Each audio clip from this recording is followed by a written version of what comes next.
Red রোডে মুখ্যমন্ত্রীর সঙ্গে শপথ নিলেন ৪১ জন মন্ত্রী। শপথ গ্রহণের ঘণ্টাখানেকের মধ্যেই মন্ত্রিসভার প্রথম বৈঠক। দায়িত্ব ভাগ করে দিলেন মমতা বন্দ্যোপাধ্যায়। কে কোন দফতর পেলেন এক নজরে দেখে নেওয়া যাক।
দায়িত্ব অনেকটাই বেড়ে গেল। বাংলার মানুষের অনেক আশা। মুখ্যমন্ত্রীর নেতৃত্বে সবাই একসঙ্গে সেই আশা পূরণ করার চেষ্টা করব। মন্ত্রী হিসেবে শপথ নেওয়ার পর মন্তব্য সুব্রত মুখোপাধ্যায়ের। এটা আমাদের জন্য তোমরা আগে বুঝলে, তবে আমাদের দায়িত্ব বাড়লো। মুখ্যমন্ত্রীর দায়িত্ব, যে কাজ করেছেন অসম্পূর্ণ কাজ আরো সম্পূর্ণ করতে হবে। এটা তো অনেক বেশি মানুষের আশা আছে। তো আমরা চেষ্টা করব সবাই মিলে সেই আশা পূরণ করতে। মুখ্যমন্ত্রীর নেতৃত্বে বাংলার মানুষের কাছে কৃতজ্ঞ, বেহালার মানুষের কাছে কৃতজ্ঞ, মমতা বন্দ্যোপাধ্যায়ের কাছে কৃতজ্ঞ। শপথ নেওয়ার পর মন্তব্য পার্থ চট্টোপাধ্যায়ের।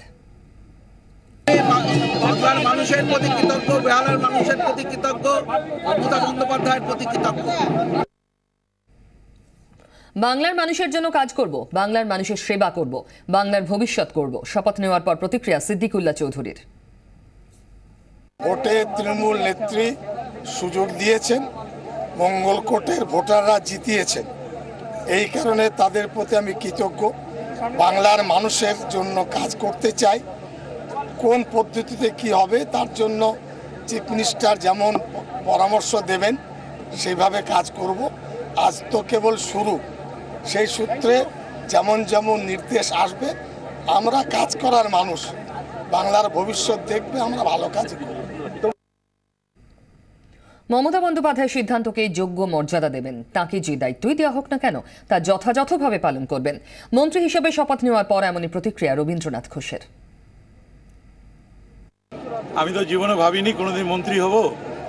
আমি একটা অজ গ্রাম থেকে উঠে এসেছি, কৃষক পরিবারের ছেলে আমি। সেদিক থেকে লড়াই আন্দোলন প্রায় 50 বছরের কাছাকাছি হয়ে গেল। করতে করতে করতে তৃণমূল কংগ্রেস প্রথম দিন থেকেই আছি, দায়িত্বে আছি জেলার, এবং এখনও সভাপতি আছি একটানা এত বছর।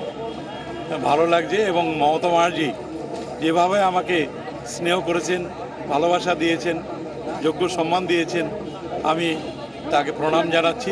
যে দায়িত্ব মনীশ গুপ্ত, চন্দ্রিমা ভট্টাচার্য, শঙ্কর চক্রবর্তী আর রূপেন বিশ্বাস। আগের মন্ত্রিসভার এই 4 সদস্য ভোটে হেরে যাওয়ায় এবার তাঁদের মন্ত্রী করতে পারেননি মমতা ব্যানার্জি। মন্ত্রিসভার বৈঠকের পর তিনি জানিয়েছেন 4 প্রাক্তন মন্ত্রীকেই তাঁদের পুরনো দফতরে মন্ত্রী পদমর্যাদার সমতুল্য পদে নিয়োগ করা হবে। চা বাগানের জন্য আলাদা ডিরেক্টরেট তৈরির কথা আজ ঘোষণা করেছেন মুখ্যমন্ত্রী। 3রা জুন টাউন হলে প্রশাসনিক বৈঠক করবেন তিনি। এরপর আগের মতোই জেলায় জেলায় এই ধরনের বৈঠক হবে। মনীশ গুপ্তকে আমরা একটা মিনিস্টার র্যাঙ্কে পজিশন দিয়ে বিদ্যুৎ দপ্তরেই কাজ করাবো। আমি বলছি না, এখন আমরা গভর্নমেন্টে কমিটি করে ইমিডিয়েট কাজ করবো, যেটা আমার হাতে আছে। আমি MIC র্যাঙ্কে কিছু করিয়ে দিয়ে কাজ করাবো, একদম MIC র্যাঙ্কিং দিয়ে। মনীশ গুপ্তকে, শঙ্কর চক্রবর্তীকে আর উপেন বিশ্বাসকে যে দপ্তরে ছিল সেখানেই তারা করবেন। আর চন্দ্রিমাকে আমরা ও যে স্ট্যাটাসে কাজ করতো সেই স্ট্যাটাসে ফিরিয়ে নিয়ে কাজ করাবো। তাছাড়া আরো কিছু বন্ধু বান্ধব আছে, সেগুলো পরে করবো।